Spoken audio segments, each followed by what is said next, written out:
Let us pray. Our Divine Father, as we conclude for this week our work in this assembly, we renew our thanks and ask that we may continue our work under your guidance. Amen.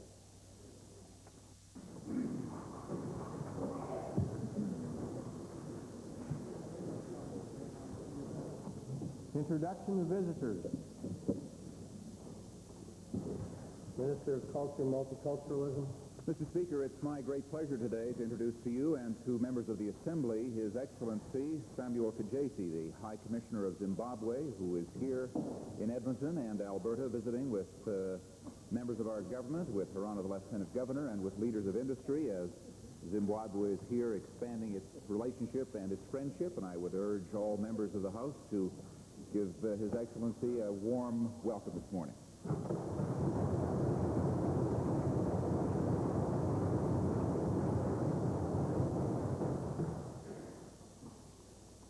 Presenting petitions.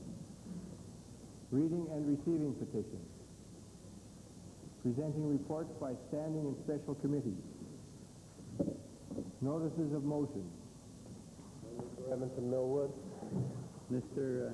Speaker, I'd like to give oral notice that after question period today and before orders of the day, I would like to, subject to Standing Order 40, make the subject motion be it resolved that in recognition of April 28th being the National Day of Mourning for workers injured or killed on the job, and in light of the many hazardous work sites across Alberta, the Legislative Assembly established a special task force to conduct public hearings with all interested parties to identify solutions to the health and safety problems faced by Alberta workers.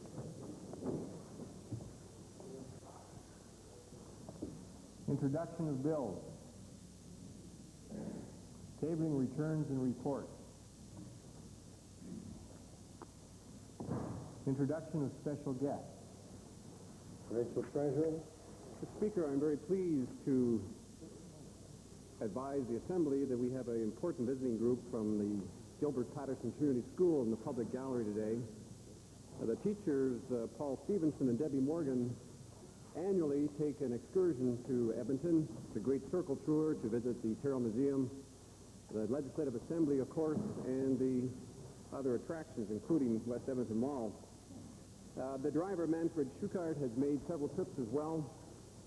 They're here in advance of Education Week. I'm sure the Minister of Education understands that the students in the South are always a few percentage points ahead, and so in anticipation they're here today to take advantage of the opportunity. Mr. Speaker, the education is the waking of the natural curiosity of young minds. I've warned them that the question period may not be quite as enlightening, but nonetheless, they're interested in hearing. Provincial Treasurer, did you happen to warn them about how lengthy the Provincial Treasurer sometimes is? Mr. Speaker, I'd ask the students to rise in the public gallery to see the warm welcome from the Assembly.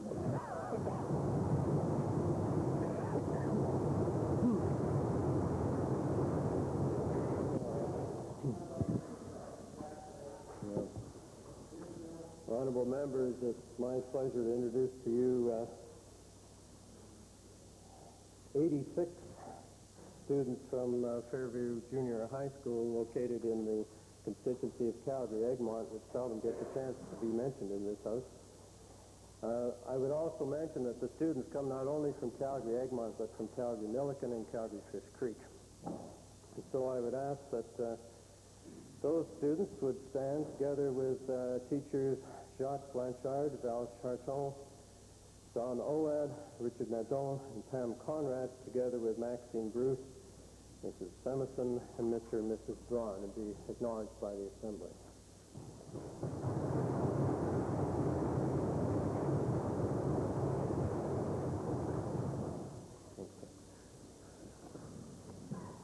Calgary Glenmore. Mr. Speaker, I'd like to introduce to you and through you to members of the Assembly two very close friends of mine, nursing colleagues who are here to celebrate their 25th year reunion from the Royal Allied Nurses Hospital. One from Long Island, New York, and Laguna Beach, California, Mrs. Elaine Aquina and Mrs. Rini Velashin. They're sitting in the Members Gallery. Will you please rise and receive warm welcomes from the Assembly.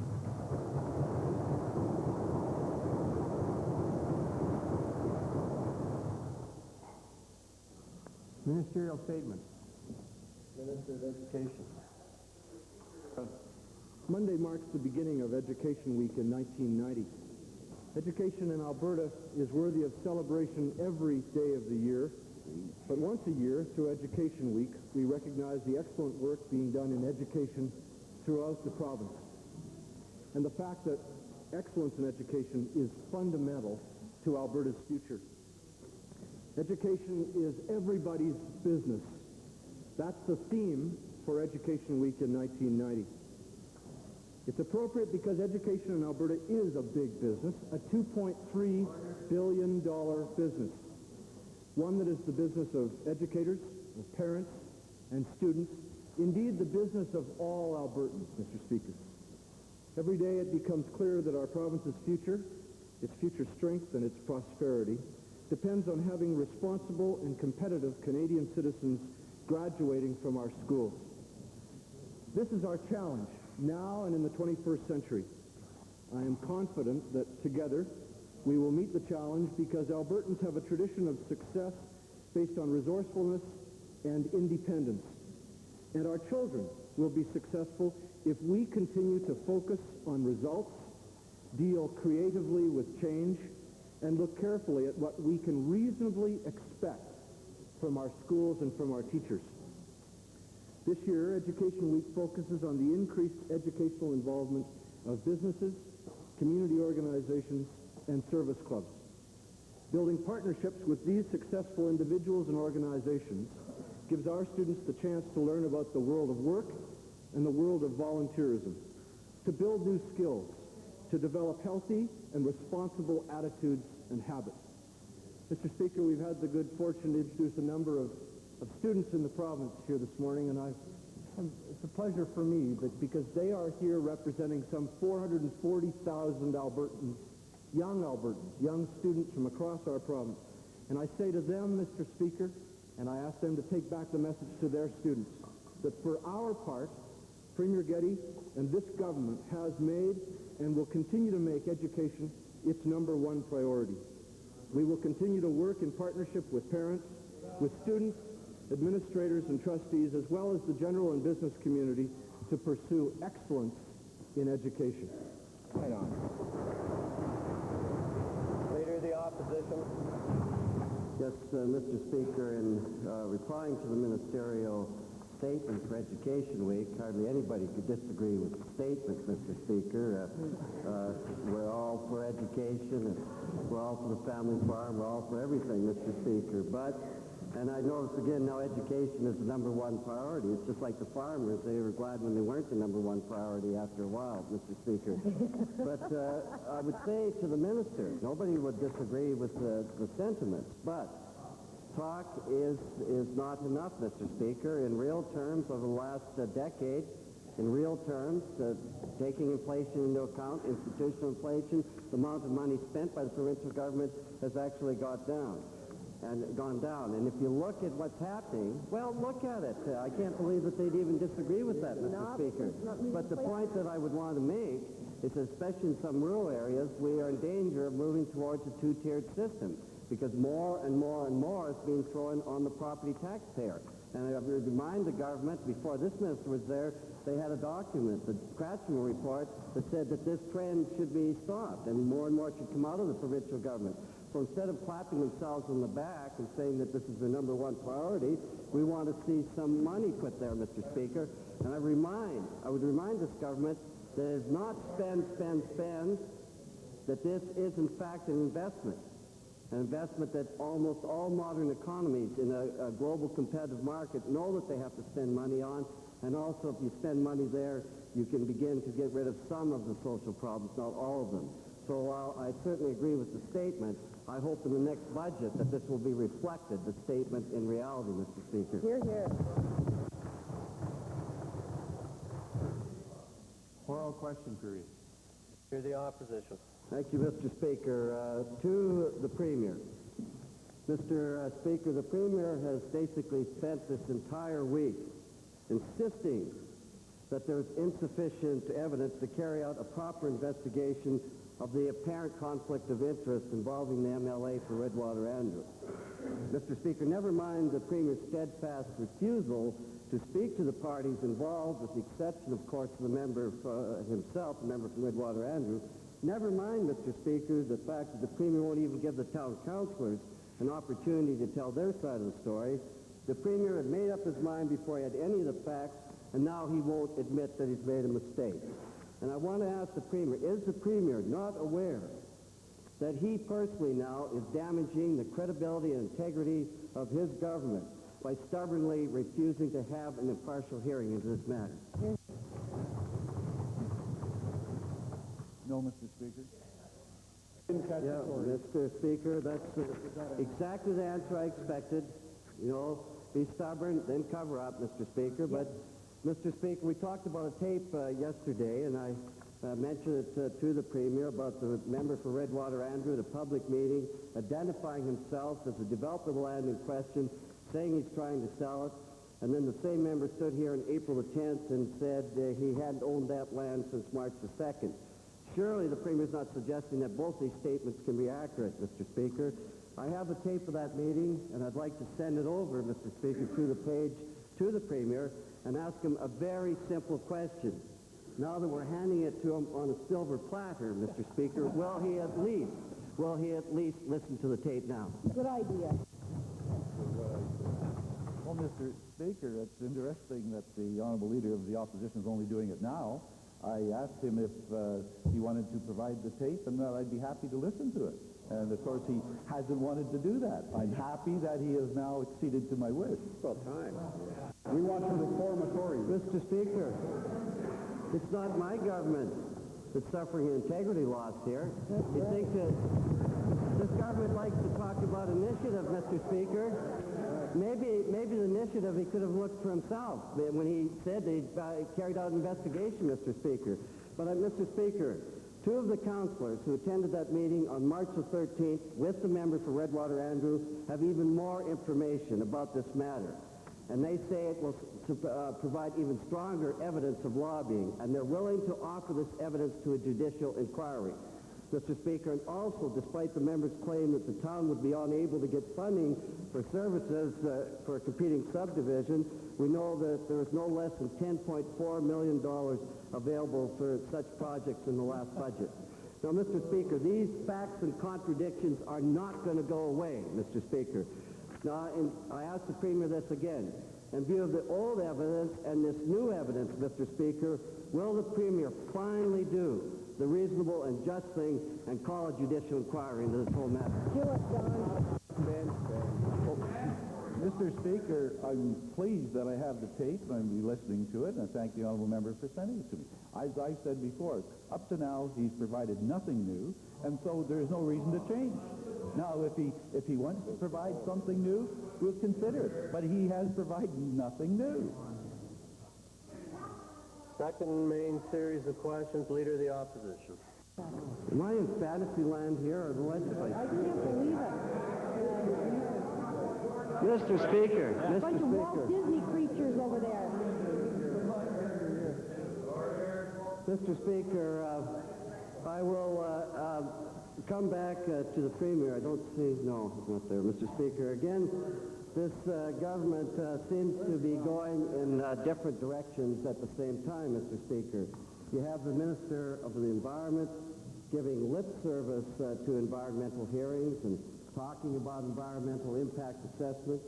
You have the Premier wasting $400,000 of taxpayers' money trying to plug holes into the LPAC panel, hiring a company to look at the panel's recommendations, the same company that recommended an LPAC type proposal to the government in 1983. You now have the would-be Premier, Mr. Speaker, from the MLA from Athabasca-Lac-La-Biche, saying that the final LPAC decision will be made by May the 15th, and that he hopes a final decision will be made without public hearings. I guess he wants to go full steam ahead with the plant, the environment be damned, so to speak, Mr. Speaker. Now, recognizing, Mr. Speaker, that the MLA from Athabasca-Lac-La-Biche had a closed-door meeting with the Premier, and may have more knowledge than the Minister of Environment, but I will ask the Premier, Mr. Speaker, will the Premier confirm or deny the MLA statements that the final LPAC decision will be made in the month of May. Mr. Speaker, the Honorable MLA for Athabasca-Lac-La-Biche is one who represents his constituents very well and with great vigor and energy. He's a fine MLA, you bet. And don't you forget it.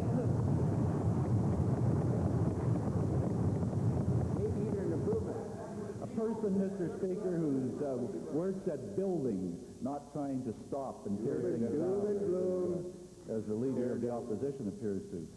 Frankly, Mr. Speaker, the Minister of the Environment has said several times now that he is assessing within his department a project.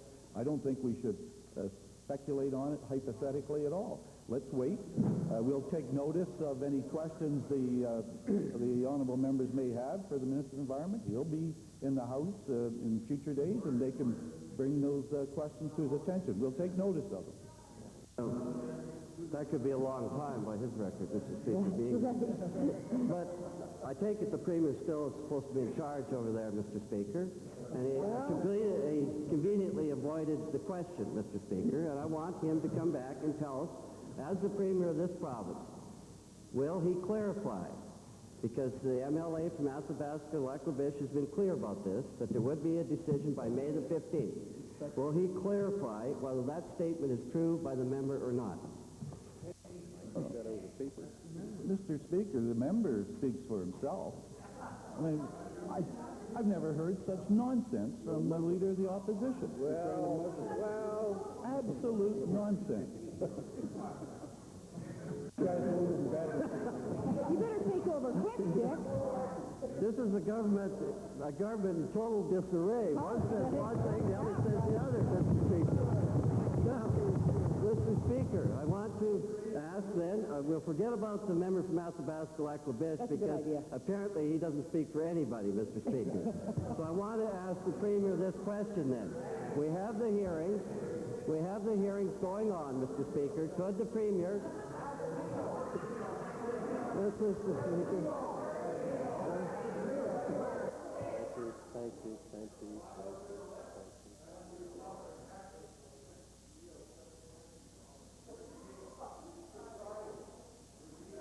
Honorable members, yes, it is indeed Friday, but it's a pretty poor example for Education Week. Where's the decorum, Mr. Speaker? Yeah, really. Mr. Speaker, I want to then ask the Premier very simply this. Before any new proposal comes forward from LPAC, will he absolutely guarantee, as another one of their number one priorities, the environment, that there will be proper environmental impact assessments before any other announcement is made, Mr. Speaker? Mr. Speaker, the LPAC proposal that is within the Department of Environment is being assessed. Member for Edmonton Glengarry, Leader of the Liberal Party. Speaker, the LPAC development really has shown Albertans an incredible spectacle of ineptitude in government leadership. We've had, Mr. Speaker, a government forced to have a review of LPAC. The government never intended to have this review. We've had now the situation of a Premier calling the review panel unbalanced. We have a minister who refuses to give Albertans the detail of some new proposal, and we all know the proposal is in his ministry. We have the spectacle of $400,000 of Alberta monies, taxpayers' monies, going into a review of a review. The developer doesn't even pay these costs. The Alberta taxpayers must pay them. Mr. Speaker, we now have the situation where the member of the legislature from Athabasca-Lac-La-Biche is playing political strategist. My question is to the Premier. My questions are to the Premier. We will accept, I'm sure, members of this Assembly will accept, I'm sure, the fact that the honourable member from Athabasca-Lac-La-Biche will forsake his native community in Albertans and build anything, anywhere. But, Mr. Premier, Mr. Speaker, my question to the Premier is this. Isn't the honorable member wrong when he says that there should be, implies and says that there should be no review, that this matter should be handled behind closed doors, and we should be told this is the way it's going to be? Isn't that the wrong strategy, Mr. Premier? Mr. Speaker, we've actually just dealt with the matter. I guess the researchers of the two parties must meet in the cafeteria or something and pass one another what they find. Mr. Speaker, as I've already said, the proposal's being assessed. Mr. Speaker, I wish that the honorable Premier would get together with his colleague, the Minister of Environment, and give us details on the biggest pulp mill development in the world, so as to allay the fears that Albertans have that their environment isn't going to be scoured and polluted. It will be under the process that the government is now using. My question to the Premier is this: will the Premier give us the timeline? Forget about the stalking horse from Athabasca Lac-La-Biche. Mr. Premier, you're the gentleman that's running the show here. What's the timeline to get this ALPAC proposal finished and done with? Well, Mr. Speaker, the proposal is being assessed, and it's being done in a rational, competent way, and when a decision is made, the members will hear about it. Exactly. Mr. Speaker, I'm going to ask the honorable Premier if it isn't now correct, true, visible to all Albertans that Jaco Pori was hired to do these studies in the back room secretly and then to foist the decision via the cabinet on Albertans. We're going to have this ALPAC proposal whether Albertans want it or not, whether the environment is going to be scoured or not. Isn't that correct? Well, Mr. Speaker, that is a pile of rubbish, and it's getting to be what you expect from this honorable member. I think maybe we should have the member for West Loch Sturgeon fill in more often. Get some more sense. And I want to say this, Mr. Speaker. The member for Athabasca Lac-La-Biche works very hard to represent his constituents. And he doesn't need somebody who doesn't do half as much for his constituents as this member does. Running around taking cheap shots at him. Right, that's right. Member for Wainwright.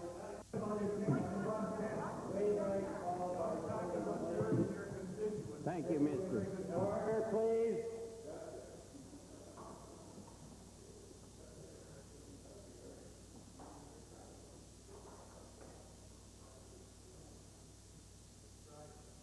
That's no excuse.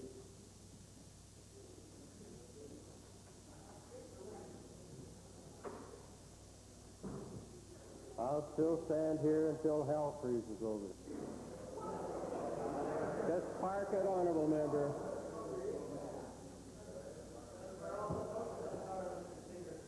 West Loch Sturgeon, you can nail it. Member for Wainwright, followed by Stony Plain if there's time. Thank you, Mr. Speaker. My question is to the Solicitor General. Over the next few weeks, the province of Alberta will see thousands of young graduates from high schools, young people graduate from high schools across the province. Family and friends will be rightly proud of the accomplishments of these young people, but tragically, a few will not return to continue to their promising future. Their lives will be snuffed out by the senseless and total avoidable peril of drinking and driving. Mr. Speaker, to the Solicitor General, given that in the reports that he released yesterday on drinking and driving, the solicitor confirmed that it is the 18 to 24-year-olds who are most likely to be charged with impaired driving. What additional steps has he taken to reduce the sorrow that is the result of this menace? Mr. Speaker, it is true that yesterday I released 2 reports prepared by the department at my request on impaired driving the one being a 5-year perspective from 84 to 88, the other being a province of a survey of the opinions of the province's drivers. Now, contained in these reports are certain facts that should be noted, I believe, and that are important. The number of impaired drivers sent to Alberta jails has, in fact, increased over 5 years by 20%. Nearly 500,000 vehicles are stopped yearly at our stop checks. And I wish to advise the Assembly, Mr. Speaker, that stop checks were an innovation brought about by the province of Alberta, first commencing here in, right across Canada. Over those 5 years, the number of impaired drivers charged has dropped by 24%, notwithstanding the stepped-up enforcement. But, Mr. Speaker, notwithstanding those short figures, and there's a great deal more in the documents which I recommend for reading to anyone interested in this subject, notwithstanding that, it is my intent to not stop on the government's drive in respect to stopping this social hazard, this social disease, and this social disaster that continues to occur on our highways. And I am now looking at new initiatives for 1991. However, I'm not in a position to unveil those to the Assembly today. Thank you. I know that all Albertans strongly support the minister in his continued fight. However, given that Alberta has the infamous record of leading the nation in charges of impaired driving, has the minister determined whether or not raising the drinking age would assist in reducing that number? Mr. Speaker, I'm keenly aware of the members' interest and desire to see the drinking age lowered from 21 to 18. However, I'm most reluctant to recommend to this Assembly and government the tinkering of the rights of adults in that particular age group. And until I am in a better position to fully assess the initiatives, the effect of those initiatives, I will not be doing so. But I want all Albertans to know that Dick Fowler, this government and the department are not done with this issue by any means. Tony Plain, followed by Edmonton Goldbar. Mr. Speaker, it has been almost 3 weeks since the matter of land dealings involving the member from Redwater, Andrew, came to the attention of this legislature. Since then, the official opposition has filed land titles documents that brought into question the ownership of the land. We have offered videotapes of the Smoky Lake councillors who say they were lobbied by the member. We have presented an audio transcript of a public meeting at which the member presented himself as a developer of the project. We have heard contradictory statements about the dates the land titles documents were signed and filed. Mr. Speaker, the evidence is mounting, and my question to the Premier is this: is the onus not now on him to present the evidence that persuades him that an investigation is not necessary? Mr. Speaker, we've already dealt with the issue twice already this morning. Answer the question. Mr. Speaker, I think that most Albertans would agree that this matter has not been laid to rest, that there are still many unanswered questions. Mr. Speaker, this is not as complicated an affair as a principal matter. This won't cost millions of dollars. Won't the Premier now put this matter to rest in this Assembly by calling a judicial inquiry that will clear the air once and for all? Mr. Speaker, enough is enough. Hear, hear.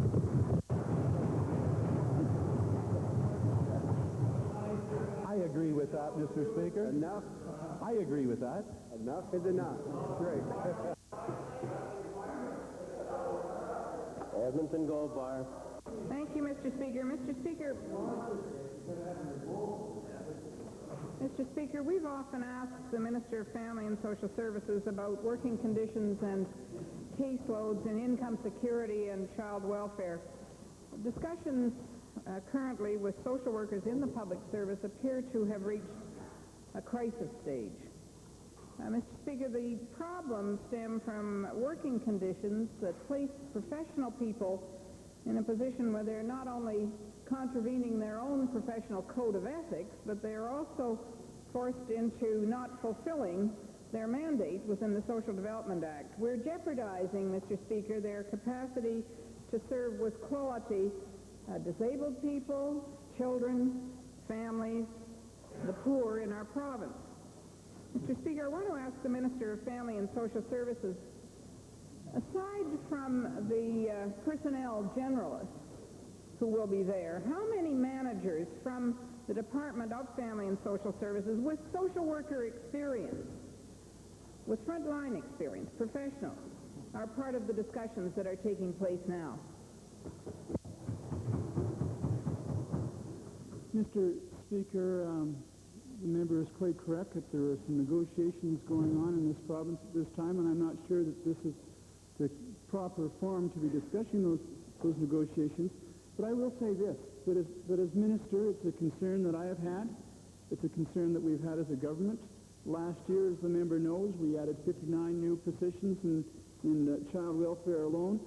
This past year, Mr. Speaker, I've taken it upon myself to get out and talk to some of those managers that the member is asking about. I've met with frontline caseworkers, both on the child welfare side and the income security side, from right across this province. Mr. Speaker, we've put forward concrete proposals on the negotiating table regarding workloads. We're doing everything we can to address this problem on a cooperative and meaningful basis, and we'll continue to do that, Mr. Speaker. Mr. Speaker, there's no question that these caseloads are way too high to provide any kind of quality service and allow professionals to do their job. Mr. Speaker, my question then to the minister is, will the minister now commit to this House that we will develop standards for caseloads as to type and number, and we will publish those and make them known to all professionals in the province? Mr. Speaker, we are working, as I said on previous occasions in this Assembly, we have been working towards meaningful caseload standards, and we are piloting some of those in some of our offices at this time. But I would want to point out, Mr. Speaker, that one of the things that I've said all along, one of the solutions might be to see a reduced caseload. And I'm happy to point out, Mr. Speaker, at this time in our province, I've received some recent statistics, and they would indicate that in the city of Edmonton, on social allowance, our caseload is down 3.4% from a year ago. In the city of Calgary, it is down 10.2% of a year ago, and province-wide, it is down 4.5% of a year ago.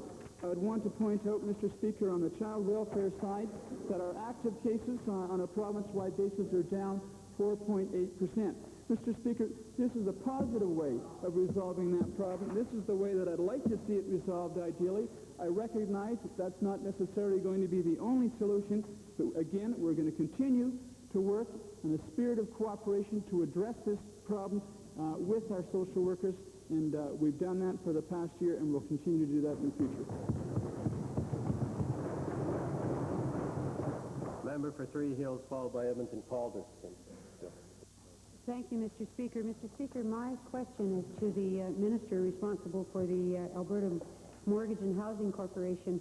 Mr. Speaker, the corporation has had a very long and mostly trying history in the community of Airdrie with a lot of vacant units that in the last several years have been filled up as market rental accommodation. Mr. Speaker, as opposed to the accommodation that is subsidized by the corporation. Mr. Speaker, yesterday I had notification that many people had received a letter indicating that they were going to be receiving a 3-month notice to vacate in order that most of the properties be put on the market. Mr. Speaker, my question to the minister, would the minister be very specific about the policy that is being used by the corporation in handling the divestiture of the market rental accommodation? The chair is indeed hoisted by Beauchesne 40912. Anticipation because of Committee of Supply and Municipal Affairs later this morning. We must move on to Edmonton Calder. Thank you, Mr. Speaker. There is a crisis developing in this province. My questions are to the Minister of Family and Social Services. There is a crisis developing in this province. We have seen social workers out demonstrating, Mr. Speaker, because they are so angry, and they are talking about the possibility of going on strike. Social workers in Alberta have been forced to carry unreasonably heavy caseloads during the past several years. The strain has led to clients being treated like nothing more than numbers, not receiving the help that they need, and it is leading to a breakdown in negotiations.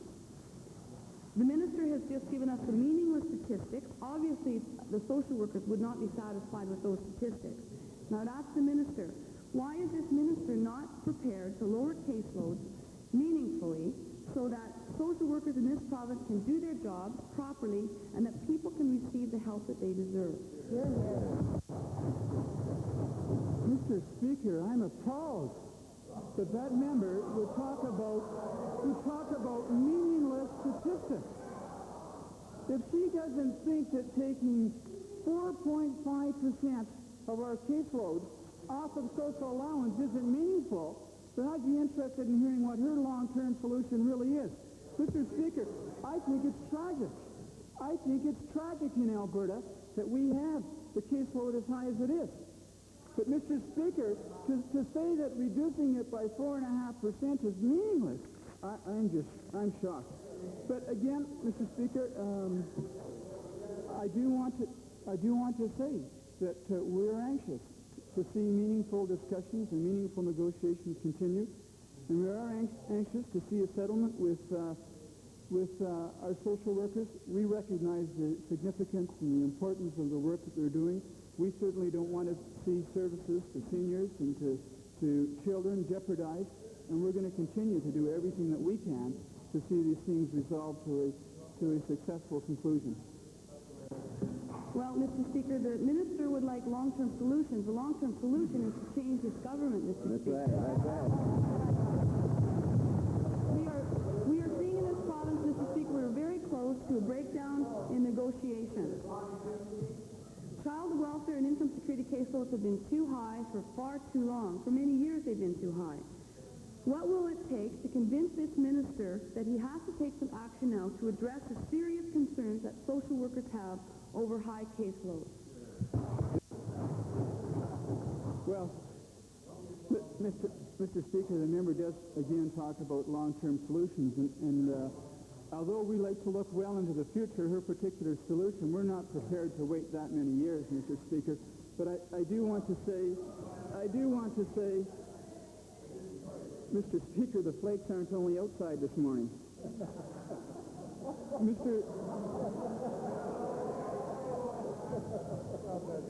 Mr. Speaker, again, I want to say that we are committed to meaningful negotiations, that we are committed and anxious to find a solution to the challenges that lie ahead. We recognize that establishing a caseload model is important. We've made some big strides in that direction this past year, and we're going to make some bigger strides in the future. But it does take cooperation. It takes effort on part of all of us involved. And we're certainly willing to play our role and be a part of a meaningful solution. And we're hoping, again, Mr. Speaker, through that process, that we can establish the appropriate role. But I would want to just conclude by pointing out, Mr. Speaker, and I was remiss in not mentioning it earlier, that we have done some formal child welfare caseload size comparisons across this nation. It was interesting to note in our province that we had the 4th lowest ratio in Canada.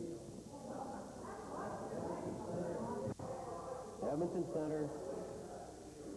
Thank you, Mr. Speaker. Mr. Speaker, working conditions for staff in Alberta's hospitals and nursing homes are, I'm told, about the fourth most dangerous workplace in the province. particularly when staff levels become unacceptably low. Yesterday, the support staff at the Calgary General Hospital's Bow Valley and Lougheed centers spoke out publicly about them being refused even time off to get simple things like Band-Aids or aspirins or seeing a medical specialist that they might need to access. And that, to quote the head nurse, "We have a very unsafe environment, and it's time somebody in the hierarchy got to know about it." So I want to ask the Minister of Health, when will she, in the light of these statements, and in the light of tomorrow being the International Day for Injured Workers, when will she commit to meet with these hospital workers to get to the bottom of the situation and to prevent their health from being further jeopardized? As a matter of fact, Mr. Speaker, I have met with certainly the board and staff and been through the Calgary General Hospital and would be happy to do so again, but I have done so. Agreed. The workers have gone on in their statement of yesterday to say that they are demanding that the Minister of Health conduct an independent inquiry into the working conditions at the General Hospital, and with other documentation about the working conditions I'd like to send to the Minister. Will she now commit to not just visiting them, talking with them, but in fact having an independent inquiry into working conditions and improving it for their prevention and for their good health and the future health for all Albertans? Good idea. Well, Mr. Speaker, I'm happy to have an opportunity to tell the honourable member the kinds of agencies that exist within government to do exactly the kind of thing that he appears to be suggesting. First of all, I met with the board, in fact, of the Calgary General Hospital last week. The issue was not raised with me then, and I would hope that any workers in that hospital who feel their work environment is not safe would be raising it with their own board. Secondly, there is a group called the Health Facilities Review Committee in this province.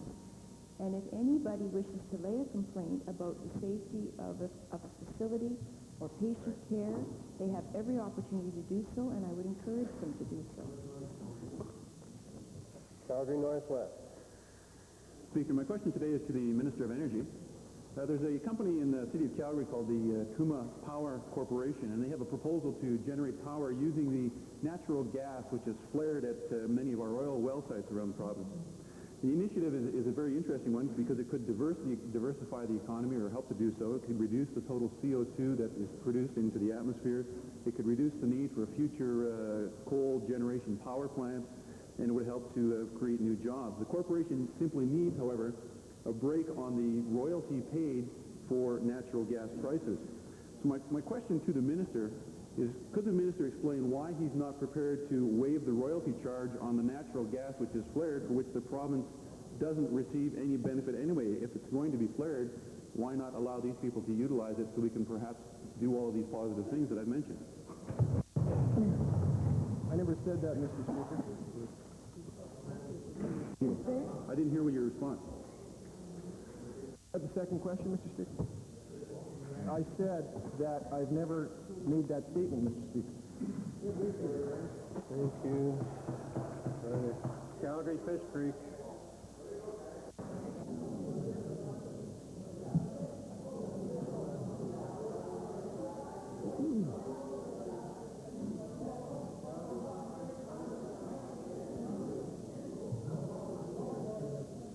Mr. Speaker, a number of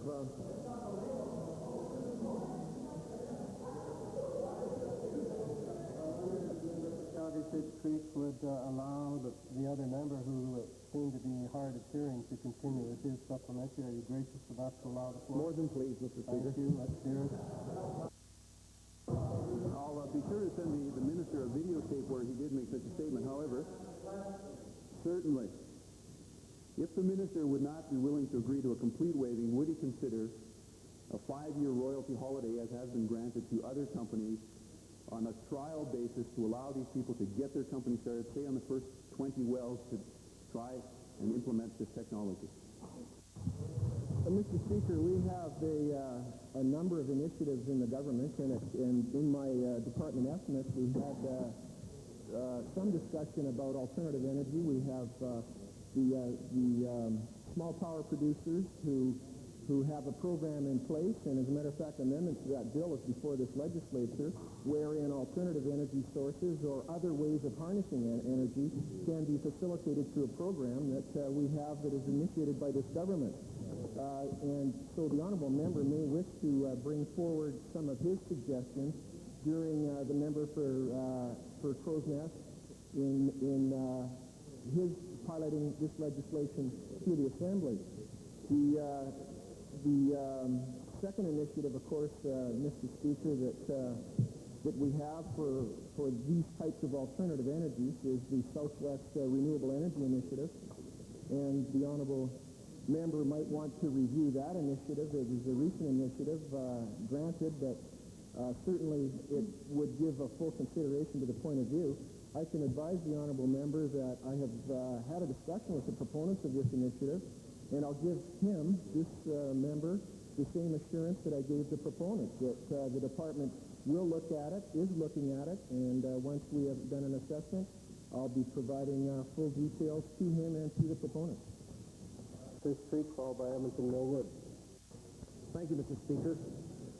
A number of my constituents who are operators of seismic companies have told me that their operating costs are climbing at an alarming rate, as much as 300% in the current operating year, and that most of these new and additional costs are results of changing government policy. Mr. Speaker, I wonder if the minister would be prepared to use this public forum this morning to respond to these fears that have been raised by the seismic industry. Well, Mr. Speaker, in a province that is rich and endowed with an abundance of resources, there is always a potential for conflict, and I think a perfect example that we have in this province is the potential for conflict that existed between the agricultural industry and the oil and gas industry in terms of surface rights access to develop our minerals.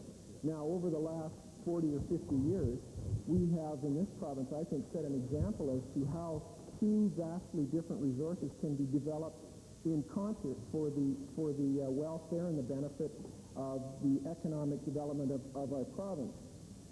And there is always this potential for conflict. With the advent of the forestry industry being another pillar of our economy and the initiatives we have in that direction, again, a conflict may develop with regard to the oil and gas industry and the forestry industry in terms of access to wind, the mineral rights and the surface requirements that the forest management agreements have with regard to the forestry industry. I'm hopeful that the forestry industry can evolve to the same type of relationship that has evolved with the agricultural industry vis-a-vis energy development.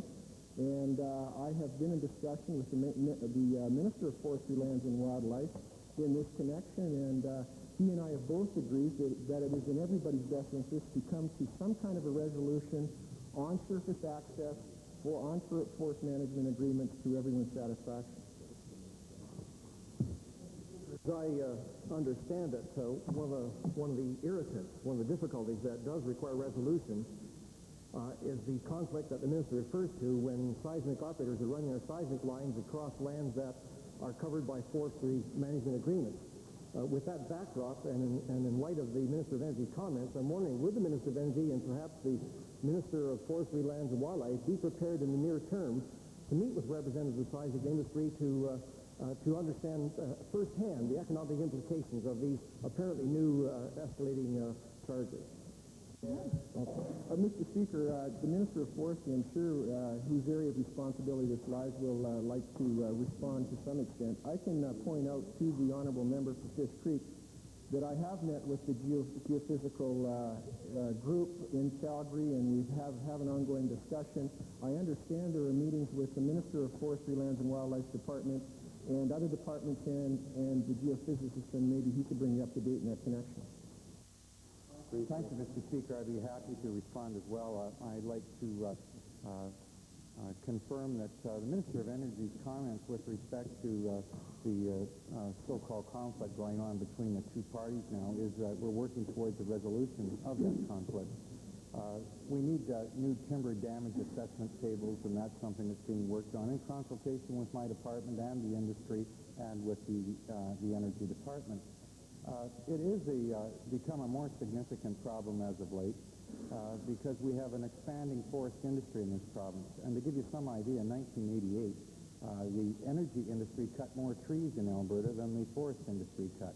Some 114,000 acres were cut by the energy industry and some 97,000 acres by the forest industry.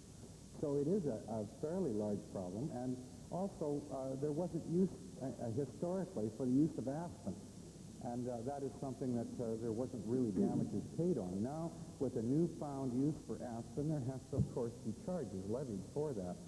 Also, we want to make absolutely sure that the salvage operations that are used on seismic lines, that wood is used, that it isn't wasted.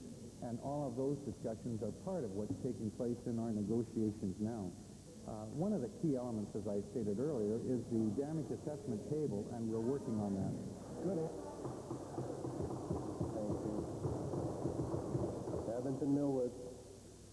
Thank you, Mr. Speaker. For many years, the Alberta Cultural Heritage Council has provided a very valuable service, giving advice to this government. It was a broadly based agency with representatives from across the province. And to show its appreciation to the council members, these volunteers who gave this advice over the years, this government has destroyed the council by terminating all memberships on the body effective March 31st, 1990. Now, I'm not trying to deform a Tory here, but can the chairman of the Multicultural Commission tell us why, when in Eastern Europe they're trying to open up new democratic structures, he's trying to do his best to shut them down and destroy them? Mr. Speaker, I guess the honourable member hasn't been reading the report focus for the 90s that was put out by Albertans, put together by the Multicultural Commission. Some of the recommendations in this report were to streamline the need for multiculturalism in this province, and I suggest that the honourable member... if I hear that clucking noise once more, someone's going to get bounced from this chamber. Got it? It's inappropriate behavior in a parliament. Continue. Sir, and I suggest that the honourable member get back to the report focus for the 90s and read some of the recommendations that are in there on the streamlining of multiculturalism for the next decade in this province.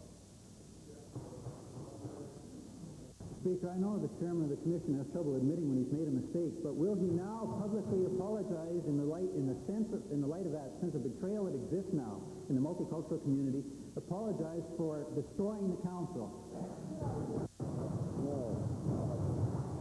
Mr. Speaker, I don't know if the honourable member is aware of it or not, but there is legislation coming in, amendment to the Multicultural Act in this session, and when this act is introduced, I think the honourable member will have the opportunity to debate it right here in this House. Calgary McLean. Thank you, Mr. Speaker.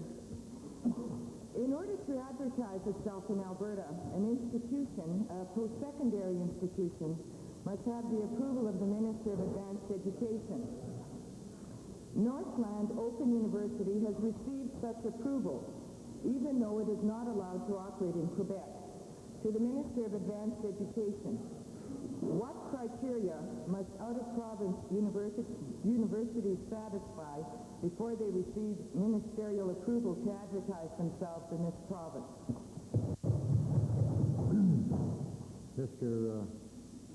Speaker, the criteria with which we go by is the assurance that any Albertan who is pursuing those studies has a quality education. I can't respond in any greater detail because, frankly, I just don't know beyond that, and I'll take the question as noted. Thank you, Mr. Speaker. Mr. Speaker, I would ask the Minister to assure us that this is not part of a strategy to shove students away from publicly funded post-secondary institutions and into independent institutions. Mr. Speaker, I could give the honourable member that assurance, and I would certainly hope it's not the intent of the honourable member to cast any type of aspersion at all against the Camrose Lutheran University College or King's College or Concordia College in this province, which by law is authorized to grant degrees. Okay. Member for Vegreville. Thank you, Mr. Speaker. Last week, the Minister of Agriculture attended a meeting of the Alberta Pork Producers Development Corporation, and he made several statements that had pork producers so angered and so offended by this government's record in terms of dealing with the red meat industry that there were people there at that meeting calling for his resignation. Now, the minister obviously hasn't complied with their wishes, but I would like to ask him what specific things he's done to address the concerns that producers expressed to him at that meeting. Well, first, Honorable Minister, may I request unanimous consent of the House to complete this series of questions? Opposed? Carried. Thank you, Minister. Mr. Speaker, I should also point out for the benefit of the honourable member that there were also people at that meeting that totally agreed with some of the positions the minister took.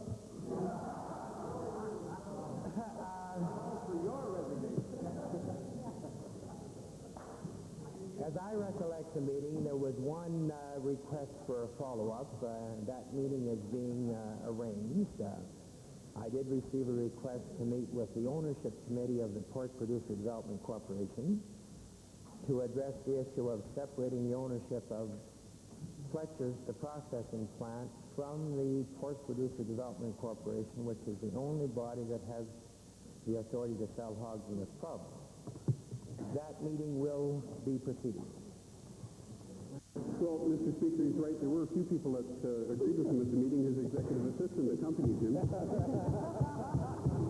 But one of the most offensive statements that he made, Mr. Speaker, related to the price of hogs in Alberta. Now, for the first time in several months, the price has approached the break-even point, and the price has at times been higher for a change than the price paid hog producers in the Ontario market. Finally, the West is getting a decent break. The minister had the gall to stand up and tell producers at that meeting that he thinks producers in Alberta are being paid too much for their hogs. He ought to be ashamed of himself, Mr. Speaker, and I want to ask him, in view of the fact the government has reviewed the pricing policies of the Pork Producers Development Corporation on more than one occasion, and that they've been vindicated in every instance, when will he cease and desist his attempts to defame the reputation of the Pork Producers Marketing Board and be an assistance, a help to the industry in Alberta for a change? Mr. Speaker, the honourable member from Vegreville's information is totally and utterly wrong. The Minister of Agriculture at no point in time stood up and said what I'm alleged to be saying. I would suggest to the minister or the member from Vegreville that if he wishes to know what goes on at meetings, that was an open meeting, why wasn't he there?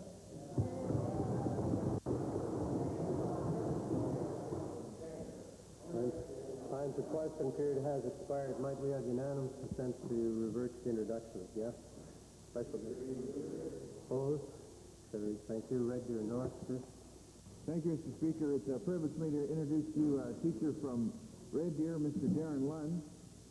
Mr. Lund has received provincial and national recognition in his work with students and with teachers and with a group which opposes prejudice and discrimination and promotes tolerance and understanding.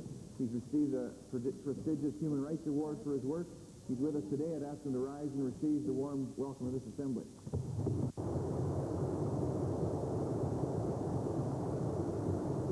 Calgary Fish Creek, followed by Rocky Mountain House. Mr. Speaker, earlier this morning you introduced a group of students from the Fairview Junior High School. I understand we've now been joined by a second contingent of students from Fairview, and I should point out that these students reside in the constituencies of Calgary-Egmont, Calgary Fish Creek, and Calgary-Milliken.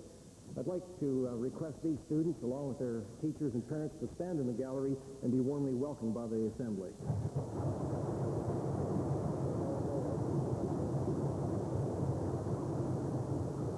Rocky Mountain House.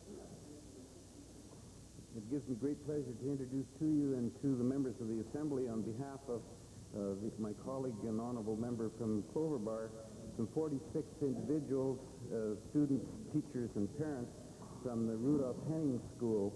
The group is accompanied by teachers Luciano Ingriselli and Olga Alexandra. I believe that they're seated in public gallery, and I would ask that they rise and receive the warm welcome of the Assembly.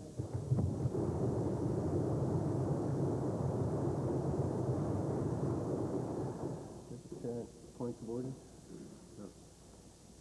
The Chair would like to apologize to the House. There have been difficulties throughout this week with regard to the sound system. During the break, the experts were called in to readjust the system, and it's obvious that they didn't succeed in terms of the balancing.